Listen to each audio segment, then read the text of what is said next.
1533 সালের এমনই এক দিন ছিল যেদিন আফ্রিকাগামী একটি জাহাজ আচমকা গায়েব হয়ে যায়, যার ফলে এই জাহাজের অন্তর্ধানের বিষয়টি নিয়ে চর্চা চলে বহুদিন।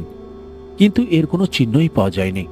এভাবে একদিন নয়, 2 দিন নয়, কিংবা 3 দিনও নয়, পুরো 500 বছর ধরে অভিযান চালিয়েও এই জাহাজকে কিংবা এর ধ্বংসাবশেষ উদ্ধার করা সম্ভব হয়নি। অবশেষে ঘটল এমনই এক মিরাকেল যা পুরো বিশ্ববাসীকে যথেষ্ট অবাক করে। দীর্ঘ 500 বছর পর আচমকা খোঁজ মেলে রহস্যময় ওই জাহাজের। কিন্তু ঘটনা এখানেই শেষ হয়নি, বরং এই জাহাজের অবস্থা দেখে পুরো বিশ্ববাসী তখন আশ্চর্য হয়ে যায়। সমগ্র জাহাজটি অজস্র স্বর্ণ মুদ্রা ও গুপ্তধনে ভরপুর ছিল, এবং তার চেয়েও আশ্চর্যের বিষয় যে জাহাজটিকে একটি মরুভূমি থেকে উদ্ধার করা হয়। স্বভাবতই এখানে প্রশ্ন জাগে যে এত বড় এই জাহাজ ভর্তি সোনাদানা ও গুপ্তধন এলো কোথা থেকে? তাছাড়া সমুদ্র ছেড়ে মরুভূমিতেই বা কি করে এলো আস্ত এই জাহাজ? কিংবা এতদিন মরুভূমিতে পড়ে থাকা সত্ত্বেও এত পরিমাণ গুপ্তধন কিভাবে অক্ষত ছিল? এসব প্রশ্নের উত্তর পাওয়া যাবে ওয়ার্ল্ডস মিস্টারি বাংলা চ্যানেলের আজকের এপিসোডে। ভিডিওটি অনেক ইন্টারেস্টিং হতে চলেছে, তাই শেষ পর্যন্ত দেখতে থাকুন। আর এরকম সত্য কাহিনী অবলম্বনে ভিডিও পেতে চ্যানেলটি সাবস্ক্রাইব করুন। যদি বিশ্বের সবচেয়ে গভীর ও রহস্যময় কিছু থেকে থাকে তা হলো সমুদ্র। এই সমুদ্র গর্ভে থাকা অতিকায় সামুদ্রিক প্রাণী ও মূল্যবান সব জিনিসপত্র ছাড়াও মাঝে মধ্যে উদ্ঘাটিত হয় এমন কিছু আশ্চর্যজনক রহস্য যা সত্যি স্তম্ভিত করে। এমন এক রহস্যময় ও উত্তেজনাপূর্ণ ঘটনার পর্দাফাঁস হয় 500 বছর ধরে নিরুদ্দেশ থাকা এক জাহাজের, যার নাম বম জেসাস। এই জাহাজের নিরুদ্দেশ ও পুনরুদ্ধার দুটোই রহস্যপূর্ণ, কেননা বম জেসাস নামের এই জাহাজ উদ্ধার হওয়ার পর ইতিহাসে এক নতুন অধ্যায় শুরু হয়। বম জেসাস ছিল একটি পর্তুগিজ জাহাজ, যেটি 1533 সালে আফ্রিকার ওয়েস্ট কোস্ট এর কাছাকাছি সামুদ্রিক অঞ্চল থেকে হঠাৎ গায়েব হয়ে যায়। জাহাজটি পর্তুগালের লিসবন থেকে আফ্রিকার উদ্দেশ্যে রওনা দিয়েছিল। ইনভেস্টিগেশনের রিপোর্ট অনুযায়ী ওই সময় ওই জাহাজের মধ্যে বেশ কয়েকজন যাত্রী ছিল, যারা মূলত ওই জাহাজেরই কর্মী। জাহাজটি ছিল যথেষ্ট বড়, যা বাণিজ্যিক কাজে ব্যবহৃত হয়। তদন্তকারী অফিসারদের কারো কারো মতে আফ্রিকার উদ্দেশ্যে রওনা দেওয়া ওই জাহাজের মধ্যে ওই সময় পাচারকারীরা ছিল, কেননা জাহাজটি উদ্ধারের সময় অজস্র গুপ্তধনের পাশাপাশি 100-এরও বেশি হাতির দাঁত উদ্ধার করা হয়। তো আবার কারো কারো মতে জাহাজটিতে থাকা যাত্রীরা সব আফ্রিকার বিভিন্ন খনি অনুসন্ধানকারী ছিল, যারা সোনা ও অন্যান্য ধাতুর সন্ধানে যাচ্ছিলেন।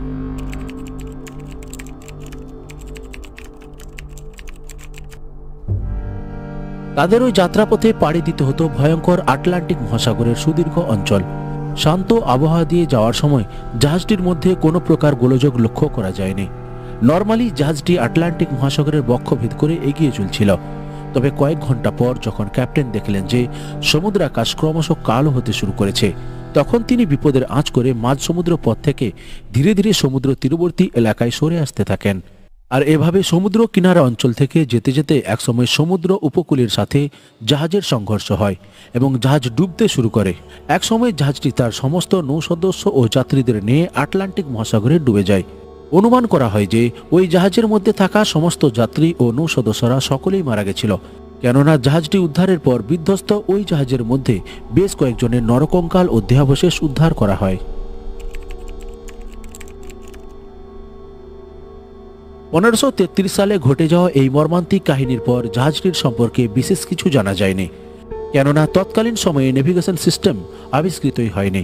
ফলে সমুদ্রপথে প্রধান ভরসা ছিল একমাত্র কম্পাস। কিন্তু জাহাজ ডুবির ঘটনায় কেউ বেঁচে না ফেরায় জাহাজ ডুবির আসল কারণটা রহস্যে পরিণত হয়, এবং এভাবে টানা 500 বছর ধরে অনেক সার্চ অপারেশন করেও উক্ত জাহাজের কোনো অনুসন্ধান করা সম্ভব হয়নি। অবশেষে সম্পন্ন হলো এর আসল অনুসন্ধান। 1 এপ্রিল সাল 2008 আফ্রিকার সুনামধন্য হিরে ও বাণিজ্যিক প্রতিষ্ঠান ডি বিয়ার্স নামক কোম্পানির কর্মচারী কাপান্ডা সাদিকা নামের এক ব্যক্তি নামিবিয়ার মরু অঞ্চলের কিছু তামা ও হাতির দাঁত উদ্ধার করেন। ওই মরু এলাকাটি ছিল তাদের ডি বিয়ার্স কোম্পানির খনি এলাকার নিয়ন্ত্রণাধীন। বেশ কয়েকবার পরীক্ষা নিরীক্ষা করার পর পুরাতত্ত্ববিদগণ দেখলেন ওই এলাকার আরও অনেক ধাতু উদ্ধার করা হয়েছে, তাই শুরু হলো খনন কার্য। পুরাতত্ত্ববিদ ডেটার নলি ও ডি বিয়ার্স কোম্পানির কন্ট্রাক্টরগণ উদ্ধার করেন একটি জাহাজের ধ্বংসাবশেষ। ডেটার নলি দীর্ঘ গবেষণার পর প্রমাণ করলেন যে ওই জাহাজটিই ছিল 1533 সালে হারিয়ে যাওয়া পর্তুগিজ জাহাজ বম জেসাস। বম জেসাস আবিষ্কারের পর দেখা যায় যে ওই জাহাজটি নামিবিয়ার বন্দর এলাকার অদূরে মরুভূমির মধ্যে বালির নিচে চাপা পড়েছিল। সমগ্র জাহাজটি 3টি খণ্ডে বিভক্ত। পুরাতত্ত্ববিদ ফ্রান্সিসকো আলভেসের মতে উদ্ধার হওয়া জাহাজের ধ্বংসাবশেষ ঈষৎ স্যাঁতস্যাঁতে ছিল এবং তার সাথে পুরো জাহাজের উপর কাদা ও বালির 1 মিটার ঘন আস্তরণ জমেছিল। জাহাজের মধ্যে থাকা পণ্যদ্রব্যগুলি জাহাজের পার্শ্ববর্তী সামান্য এলাকা নিয়ে ছড়িয়েছিল, কিন্তু বেশিরভাগ পণ্যদ্রব্য ভেঙে পড়ে থাকা জাহাজের খণ্ডাংশে ছিল। এই পণ্যদ্রব্যগুলির মধ্যে উল্লেখযোগ্য ছিল কামান, আগ্নেয়াস্ত্র, তলোয়ার, সীসা, টিন, টেক্সটাইল এবং জ্যোতির্বিদ্যা সংক্রান্ত ডিভাইস সহ হাজার হাজার বিভিন্ন শিল্পদ্রব্য। তবে জাহাজের মধ্যে হতে উদ্ধার করা পণ্যের মধ্যে সবচেয়ে আকর্ষণীয় ছিল 2000-এরও বেশি স্বর্ণ মুদ্রা, যেগুলি পর্তুগাল, স্পেন ও ফ্রান্সের বলে চিহ্নিত করা গেছে। এছাড়া কয়েকশো কেজি রৌপ্য মুদ্রা ও 16 থেকে 17 টন ওজনের তামার ইট পাওয়া গেছে। শুধু তাই নয়, ওই একই জাহাজ থেকে উদ্ধার করা হয় 105টি হাতির দাঁত। এত মূল্যবান ধাতু সমন্বয়ে পড়ে থাকা জাহাজটি উদ্ধার করার পর তার কন্ডিশন দেখে বিশ্ববাসী তাজ্জব হয়ে যায় যে কিভাবে এত মূল্যবান ধাতু বোঝাই জাহাজ সমুদ্র ছেড়ে মরুভূমিতে অবস্থান করল, আর জাহাজটি পড়ে থাকার প্রাথমিক অবস্থায় কেউ কি তা দেখতে পায়নি?